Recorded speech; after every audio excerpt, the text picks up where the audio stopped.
Welcome once again to Chatham Community Church. My name is Jaime. I'm one of the pastors here, and I'm glad to see y'all here this morning. I want to extend a particularly warm welcome to those of you who are guests. If this is your first time with us, or it's been a while, we're so glad that you're with us, and we do hope that you grab one of our welcome bags on your way out. If you didn't get one on your way in, they'll be just outside the exit doors. Come stop by there. I'll be there. You'll say hi at the end of the service, and we'll make sure we get you some information about us. So as you're discerning or figuring out whether this is a good place for you to spend your time on Sunday mornings while you're in Chatham County, you have all the information that you need. We are over-communicating some changes that are coming, so we're going to go over some slides very quickly that you already saw today. We just want to make sure that all this information is in front of you and you have it accessible to you as we get ready for the changes that are coming at the start of the new year. So we are joining forces, both campuses, into one location for a season as we get ready to relaunch the Pittsboro campus, which currently meets here at the East Street location next to where the True Value is. So as part of that, we are closing up shop here at the end of this year and moving up to the North Chatham campus. We'll worship as one church in one location for a season. And that season has sort of two main components to it. There is the building side as we get ready, the East Street location, and then there's the people side as we invest in ourselves as a community, because the goal is that our time together as one church in one location leaves both campuses better when we go back to being one church in two locations. That the North Chatham campus is better poised to reach the people in North Chatham, and that the Pittsboro campus is better poised to reach the people in Pittsboro in this next season. So this is the map. We're working the plan. We want you to know where we're at. We're in phase one on both instances. We'll update this as things go along. A recent update that I can give you is that as part of the East Street location, there's the big space where we're going to worship, where there's going to be Chatham kids, where there's be hospitality that we have to do sort of upfit and renovation. And then there's space next to it that we're doing no work on because it's currently ready to be used or as offices and small meeting spaces. We are almost cleared to have a certificate of occupancy there. So we passed 2 inspections for that space this week. We're hoping that another one is passed in the near future, and we're hoping to have access and use of that space before the new year. So you can pray for that. We're praising God for that, but want you to know where we're at. As part of this process, there are a couple of dates we want you to be aware of. They've already been covered, and we'll cover them again. Our last Sunday worshiping here is December 21st, but we will be worshiping here on Christmas Eve and on the 23rd. So those services will happen here. The 28th is an online-only worship service. And then on January 4th, we are starting up, rolled together at the North Chatham campus. Both campuses worshiping together as one church. And as part of that, all service times are going to be different. All service times are going to be different. It'll be 8:30, 10, and 11:30. We are repeating this every week until we're done with our time here because of a number of reasons. One, we know that with all the hustle and bustle of the Christmas and New Year season, we know some of you are going to wake up on one of these Sunday mornings and think that there is a 9:45 service. There isn't a 9:45 service, but it's okay if you show up for a mythical 9:45 service. You'll catch the end of one of the services and the beginning of the other one. That's totally fine. There'll be no judgment. We expect that to happen. We also know that there are people who are going to show up here for services on January 18th. I can almost guarantee that that's going to happen. We are going to have signs ready for that, but we want to invite you, because it's not you. You're not going to show up here on January 18th, but you know the people who are going to show up here on January 18th. They're not here today, and they're going to forget these announcements. So send them this stuff. Help them get to North Chatham as we're gathered together on January 18th. Again, starting 8:30, 10, and 11:30, starting January 4th. When I was in grade school, I don't remember if it was 3rd or 4th grade. It was one of those two. My whole class was really excited about our social studies class because it was the first time we were going to have this teacher. And this teacher was super well known, super well loved, super well respected. She was like a ray of sunshine. And we had her for maybe the first month of school, and then she left. Now, we didn't realize that, but she was going on maternity leave. And so she was gone. And we had a sub for a little bit. And a couple of weeks after that, this one teacher shows up and lets us know, we've never seen her before, she's new, lets us know that our teacher is not coming back. She's not coming back after maternity, and that she'd been hired to be our new teacher. And this teacher was nothing like the other teacher that we had. This teacher raised her voice and, in fact, yelled. This teacher got physical with one of our classmates, and in fact, a few more. This teacher taught very aggressively and spoke very demeaningly towards us. If you've ever seen or read about Matilda, it felt very much like the principal in that story. And it completely changed the atmosphere in that classroom where we had entered that year looking forward to our social studies class and looking forward to that teacher. If you had walked into our classroom while this teacher was there, it would have looked something like this. Anyone would have said, wow, this teacher has great control of the classroom. No one spoke, but we didn't speak out of fear. Like everyone was afraid to get it wrong. Everyone was afraid to be her target. And for a while, we didn't say anything, right? We were kids. We were conditioned to listen to our teachers, to obey, to follow along. And listen, every other teacher I had in school was a wonderful teacher. Every other teacher I had in school was worth listening to, engaging, and obeying. But it took us a while to realize that this teacher was actually worth us telling our parents that something was up. So about a month after she arrived, she was no longer around. She was no longer around, and we got a new teacher that wasn't as good as the original teacher, but as soon as that new teacher stepped into the room, as soon as we had our first class with that new teacher, the atmosphere changed to look something like this. Before, it looked calm, it looked peaceful, but there was no peace. There was internalized anxiety. There was no learning happening, even though none of us were speaking and all of us were facing forward. But when this new teacher came in, the atmosphere changed. And now we were engaging, now we were attending, now we were learning. Now it felt peaceful for all the right reasons. It's like all of us took a collective breath and all this anxiety we were carrying left. Have you ever had an experience like that where you've been in a space, maybe it was the classroom, maybe it was a relationship, maybe it was your business or your job, or maybe it was a team, where it felt tense and chaotic all the time, where it felt like you were on edge, on pins and needles, walking on eggshells all the time, and it was because of the person who was in charge. Because they created an atmosphere that maybe demanded acquiescence, demanded obedience, but really there was no peace. All it was fear. And do you remember what it felt like when that person was no longer in charge? Maybe you moved on to a new grade, maybe there was a new coach, maybe you moved on to a new relationship, or that person changed. Do you remember when that new person came in, how it felt? How it felt like you could take a breath. How it felt like you could exist. How it felt like, oh, this is the way things ought to be. Things are supposed to be. How it felt peaceful. Didn't that person's presence feel like a gift? That with just a change in the person who's in charge and how they carry themselves, the whole atmosphere can change. In the weeks leading up to Christmas, we're going to be focusing on a gift of presence, because presence can make a real difference. We're actually focusing on the greatest gift of presence ever given. And it wasn't a gift given just to one person or one group of people at one time. It was a gift given to all of humanity, to all of the world, to all of existence for all time. The gift is the birth of Jesus, the Messiah, the Son of God, God with us, Emmanuel, the indescribable gift.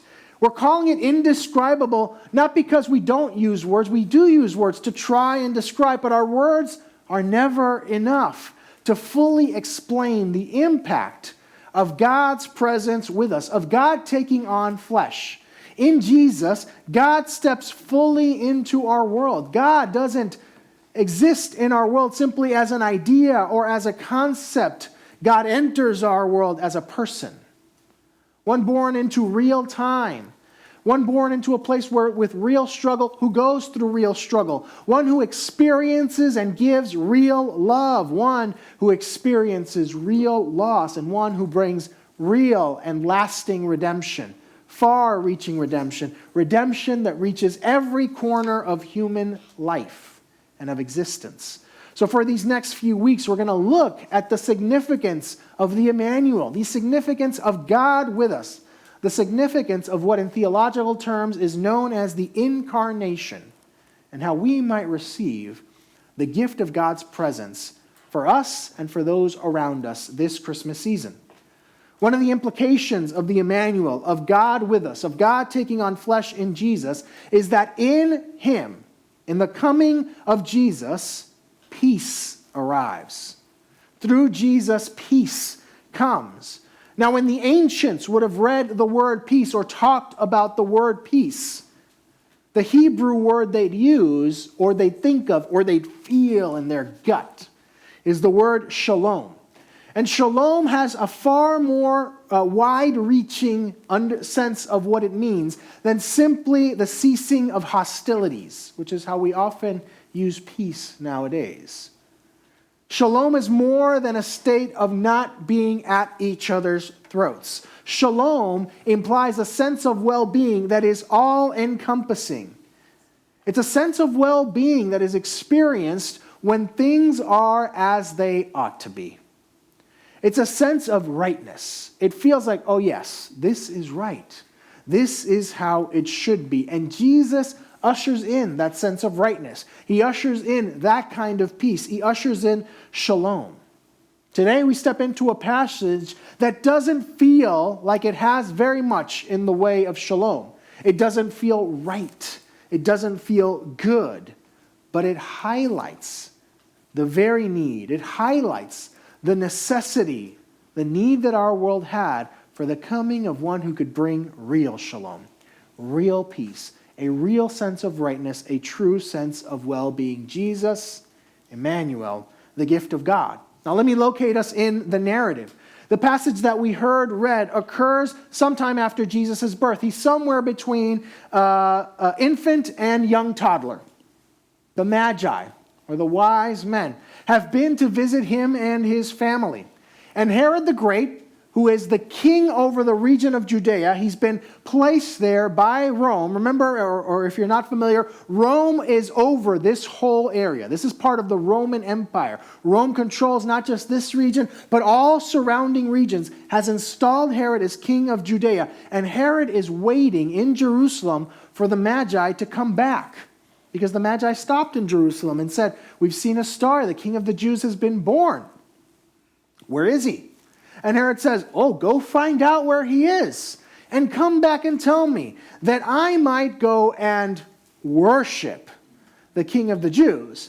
Now, in our text, it doesn't have the quotation marks, but the quotation marks are there in our hearts. Because he's not serious. There is no intent for him to go worship, but he wants them to come back. And as time passes, it becomes clear that the Magi aren't coming back. That they're not coming back to tell him where this king of the Jews is. Now, historically, Herod is known for a couple of things. One thing he's known for is massive building projects. He would use his power, he would use his influence, he would use his authority to build big things, right? One of the things he did was he rebuilt and expanded the temple in Jerusalem. This was one of his calling cards. And the other thing he's known for is an obsession with consolidating and maintaining his power and his position.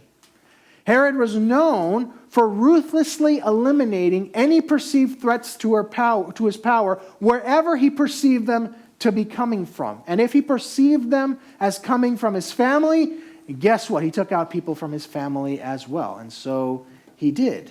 So what you've got is you've got a person with a lot of authority, a lot of power, as ruler in this region, and he feels that his rule is being threatened by this purported king of the Jews that's been born. He feels that maybe his life is being threatened. And he finds himself now outwitted and made a fool of by some foreign travelers. So what is someone in Herod's position to do? I mean, what else could he do? Lots of things.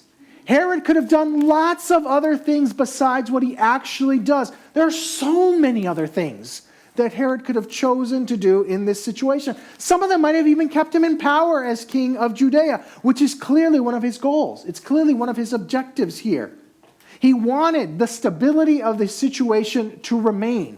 He wanted his reign to remain. He wanted his own peace, his own well-being to remain intact at the coming of this King of the Jews. He could have done so many things, some of which could have even secured this. But what he does is he uses his power, uses the extent of his power, the extent of his authority to secure himself at great cost to those around him. Unimaginable cost to those around him. And what he doesn't bring, even as he maintains his situation, even as his well-being is kept, even as he is in somewhat peace, there is no shalom. There's no shalom with Herod's actions. There's a phrase, whose popularity is due to comic books, but whose roots trace their origins millennia. They likely date back thousands of years. And that phrase is, with great power comes great responsibility. Like I said, the popularity of this phrase finds its root in the comic book world, but it is one of those timeless truths that transcends the media where it gained its popularity, because this statement is weighty. This statement is weighty, and we feel the rightness, the truth, and the weightiness of this statement whenever we see the ripple effects of poor decisions made by those in power and authority. Whenever those in power and authority make poor decisions and its implications stretch out far beyond them, we feel the truth of this statement. But what's also true is this. You don't need to have great power to have responsibility over that power. With whatever degree of power we have, there is a measure of responsibility to steward that power well. And all of us have differing degrees of power and authority throughout our lives. We make decisions. We affect change. We say things or refrain from saying things. We take actions and cease taking actions. We create ripple effects. With every decision, every word, every action that we do or don't do that affect not just us, but affect those around us. So take a moment and think about the last week in your life.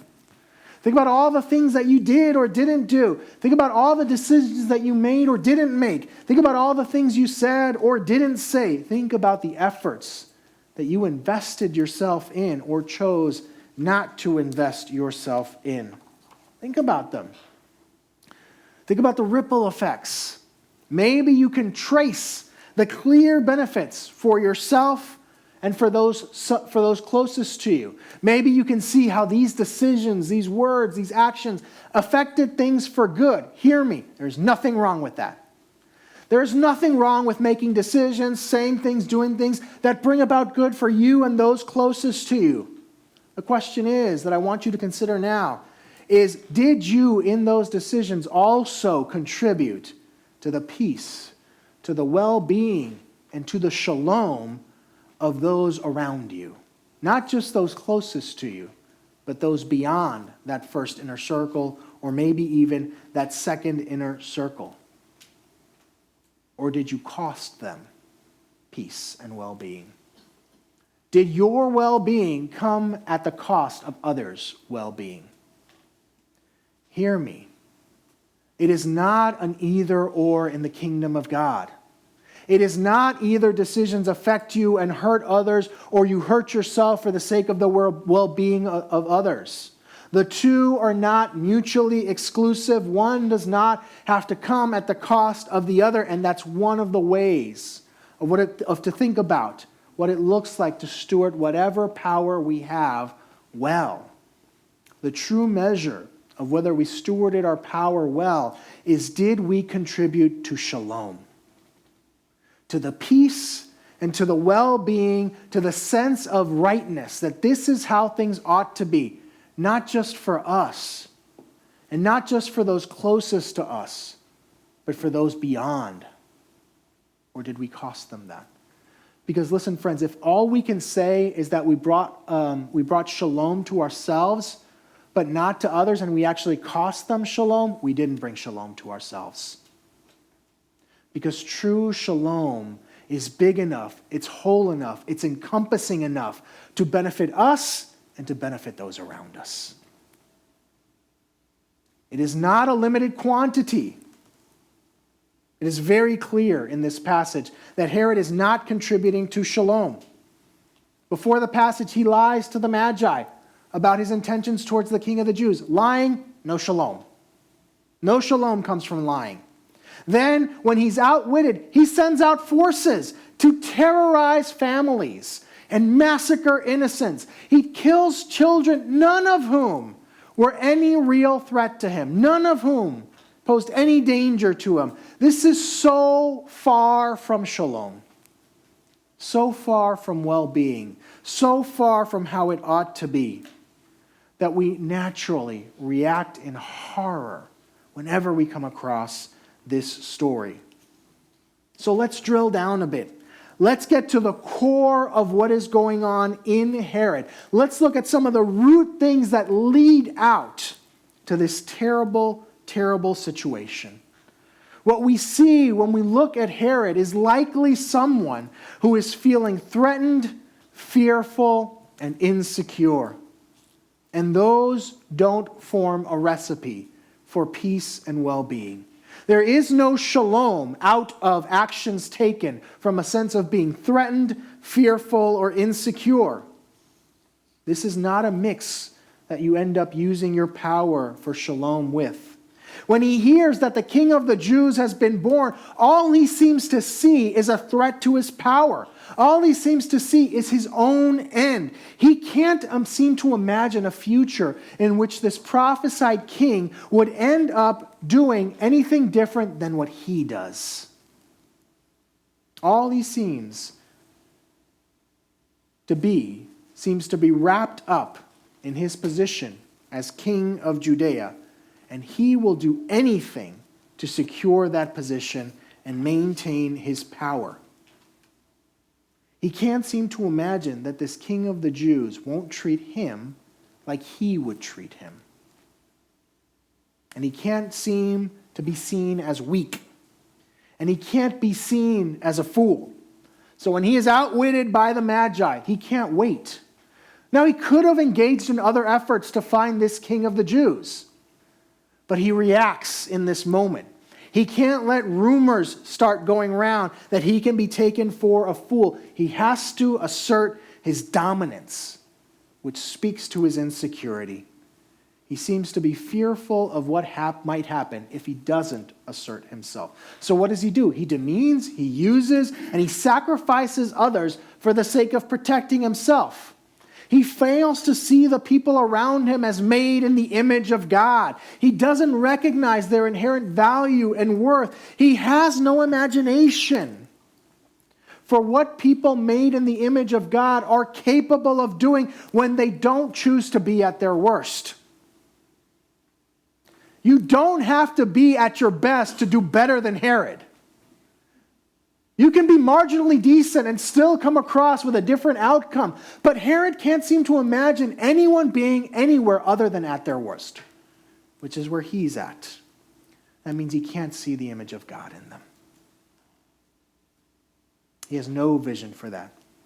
He can't see the inherent value or worth in the communities of Jews that he is ruling over. So he instills in them fear. He instills fear in an already oppressed community. Think of what those towns, that Bethlehem and those towns surrounding that might have felt like during those days. Soldiers marching through the town, knocking on doors, maybe knocking doors down, asking you how old your boys are. And if they are under 2, pulling them away and ending their lives. This is not shalom. This is not how things ought to be.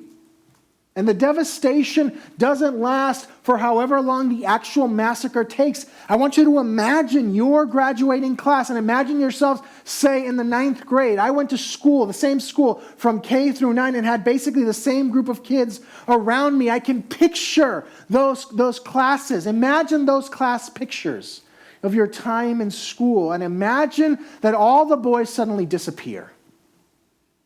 But it's not just the boys in those pictures. It's the boys in the class ahead of you and the class behind you. That's what he was doing. What does that do to a school? What does that do to a community? That doesn't go away after a few days. That devastation lasts for years. And this is not shalom. This is not how it ought to be. Herod also uses those under his command to carry out his brutality. He doesn't do it himself. He invites others to be instruments of his violence, horror, of his insecurity, and of his fear. Now, I'm not saying those people had no agency. They could have made different choices, and they made choices here. But Herod orders them to do something that corrodes their soul. And this is not shalom, and this is not how it ought to be. Herod's status quo is maintained, and he does it quickly. He's effective and efficient as a leader. But in using his power, there isn't any real peace. There isn't shalom. He does not steward his power well because he is fearful, insecure, and threatened. Now, we don't have Herod's power, and Lord willing, we never go to the places he did, but all of us have been threatened, fearful, and insecure at one point or another in our lives. Maybe we've been feeling that way recently. Maybe we're feeling that way in one or more areas of our lives right now. There is certainly a lot in society that is stoking that, and a lot that is thriving on maintaining us in places of fear, of threat, and of insecurity. So my question is it getting hard for you to see the image of God in others? Are there groups of people you're having a hard time recognizing the image of God in? Are you numb or turning a blind eye to the mistreatment of some? Are you perpetuating some of that mistreatment? Are you standing by as some are corroding their souls through their actions? Are you feeling hurt, threatened, or insecure? Folks, we are all prone to these, but none of us have to stay there. And none of us have to use whatever power we have or allow others to use their power out of these things either. None of us have to settle with the chaos and devastation these things bring to our souls and to those around us. When they were under 5, we were playing a game with some of our nieces and nephews, and one of them was teaching us the game. It was a game they made up, and let me tell you, it was a creative game. It was fun, confusing, but fun. And we came to a point in the game, and one of them makes this move that puts them ahead of all of us, really well positioned to win, but it wasn't a move that they had taught us. So naturally, we go, wait a second. We protest a little bit. And they say, oh, yeah. I forgot to explain that, but that's a move you can do. Okay. Fair enough. They're explaining the game on the fly. Now, I'm a gamer, and I care about winning, so I start to pay attention. And I find myself in a position to make that same move and to get really ahead and to position myself for the win. So I make the move. No, the child protests. You can't do that. And I'm puzzled. I go, what are you talking about? You just did the same thing a little while ago. Oh yeah, only I can do that. Their game, their rules, all the power, all the authority, and using it to secure themselves. Herod is, in some ways, an anomaly, but the roots of where Herod starts are not. So I ask you again, are there places where you feel threatened, where you feel fearful, where you feel insecure? Are you acting out of those places? Because these are not a recipe for shalom, for well-being, or for goodness. How are you using the power and authority that you have? In the passage, Herod does it in violent ways, and they are ways that are anti-shalom. King Herod uses his power to violently try to take out the Prince of Peace, but nothing that he does is enough to frustrate the work of God. And this is the good news. It doesn't matter how many actions are taken out of fear, out of threat, out of violence, out of insecurity. The work of God stands. In Jesus, the Prince of Peace has come. Shalom has come. Well-being has come. And what we see in the coming of Jesus, in the way God works in this passage, in the rest of Jesus' life, in the ultimate fulfilling of things, is a counter, not just to Herod, but to everything that is at the root of how Herod commits this horrendous act of violence. this massacre of the innocents. God has all authority and power. Jesus has all authority and power. And when Jesus enters into this world, he enters it with no violence, no weapons, needing others to care for him, others to protect him. He is completely dependent, completely vulnerable, needs Mary and Joseph to act on his behalf, needs the Magi to act on his behalf because the threat is real. And Jesus, as a baby, can do nothing about it. Again, all power and authority and complete dependence.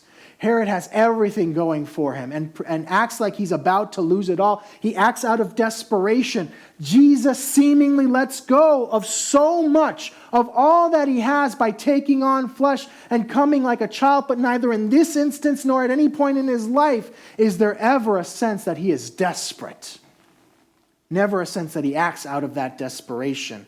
When Herod is outwitted, he responds in rage. When Jesus is mocked, beaten, when he ends up crucified, he doesn't respond in rage. He prays forgiveness for those who are acting against him. While Herod fails to see the image of God in those around them and devalues them, when he doesn't think that they'll do anything different than the worst that they're capable of, Jesus sees and calls out the value of everyone he encounters. And no matter what path and how crooked it is they find themselves in, he calls them forth to a better path because he believes they can live a better life if they follow him. Where Herod uses his power to order people in ways that corrode their souls, God calls people, and Jesus calls people into trusting partnership that blesses them and brings shalom to all of those around him. Herod tries to take Jesus' life, but Jesus ultimately gives it himself. Herod thinks the death of the king of the Jews will ultimately secure his power, but what the death of the king of the Jews ultimately does is secure life in abundance for all time, the ultimate triumph over death and sin for all of us. Herod lives without any apparent accountability in this instance, but he is accountable. This act is recorded and remembered.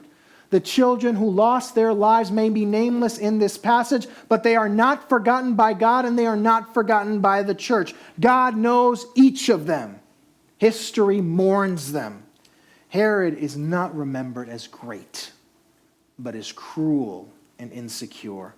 See, no act of violence or injustice goes unnoticed in the eyes of the Lord. Every wrong will be made right. Justice is and will be done. And God ultimately holds every perpetrator of every evil act and every cruel action to account. Herod will lose his life.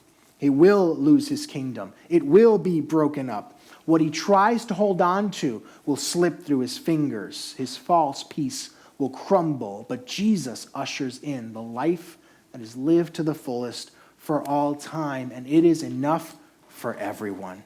He ushers in true peace, true rightness, true shalom, true well-being. And ours is to receive it. The invitation for us today who are tempted to use power in any way to secure ourselves, is to actually model after Jesus and use our power through sacrificial love. Actually affect good change through sacrificial love.